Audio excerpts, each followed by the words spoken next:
Creating a smoking pit, also known as a smoke pit or smokehouse, in a survival situation can be a useful method for preserving meat and fish. Smoking helps to dry and flavor the food, extending its shelf life. Here's a general guide on how to make a smoking pit.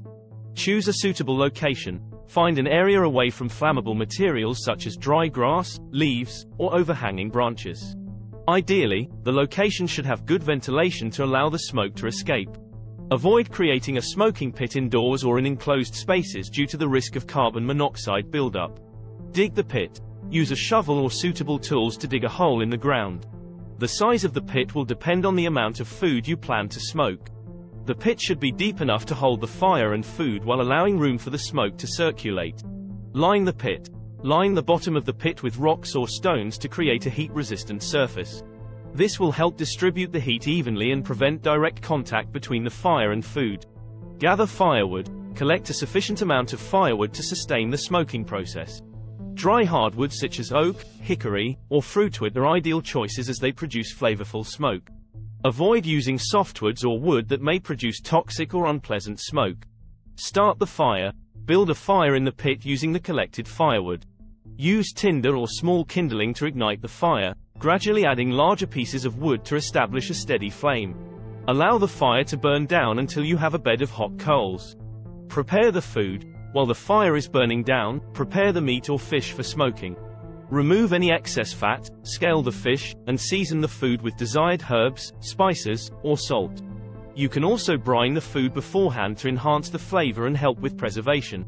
Hang the food. Create a framework or use sticks to suspend the food above the fire.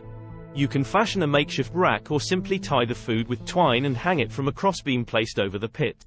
Ensure there is enough space between the food pieces for smoke circulation. Cover the pit. To trap the smoke and heat, cover the pit with non-toxic materials such as metal sheets, rocks, or clay. This helps create an enclosed smoking environment. Leave small gaps or vents to allow some airflow for the smoke. Monitor and maintain the fire. Keep an eye on the fire, periodically adding small amounts of wood or adjusting the airflow to maintain a steady supply of smoke and heat. The goal is to generate smoke without excessive flames. Smoke the food. Allow the food to smoke for several hours, depending on its thickness and the desired level of preservation and flavor. The smoking time can range from a few hours to several days for larger cuts of meat. It's important to monitor the food to prevent overcooking or burning. Check for doneness. After the desired smoking time, check the food for doneness. Meat should be cooked to a safe internal temperature, while fish should be firm and flake easily. If needed, you can finish cooking the food over direct heat or by other suitable means.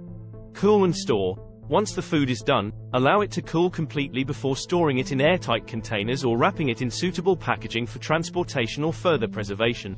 Remember, smoking food requires practice and knowledge to achieve safe and tasty results.